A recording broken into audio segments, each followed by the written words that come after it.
На партијата, тука е председавач на Советот во општина Куманово, е исклучен од партијата и неговото членство во партијата престанува од едноставна причина што повеќе простор во Социјалдемократскиот сојуз за луѓе што сакаат да седат на две столчиња нема да има.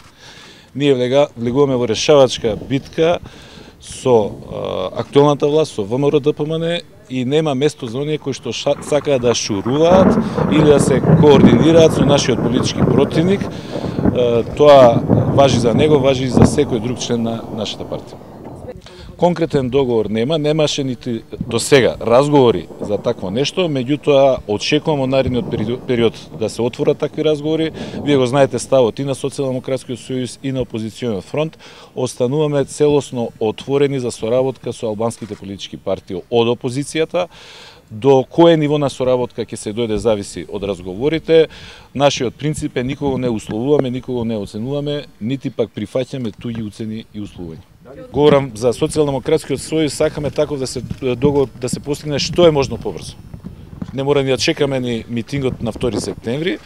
Значи, во оној момент кога ќе се заокружат сите разговори, кога ќе бидеме подготвени, сакаме да го обзнаниме тоа и да го сметаме за веќе завршена работа. Се разбира, не е доцна тоа се направи ни на митингот, ни после митингот, да не забораваме дека локалните избори се во март следната година. Ќе одговорите ли на притисоците? Претпоставам дека мислите на редовните веќе 8 дена поред пресконференции на портпаролот на ВМРО ДПМН, ќе одговорам зашто не, прв пат добивам прилика. Значи, срамота е за една политичка партија која што ја држи целата власт во оваа држава во изминативе 6 години. Сите клучни институции се под целосна нивна контрола, Министерството за внатрешни работи, обвинителството, судството.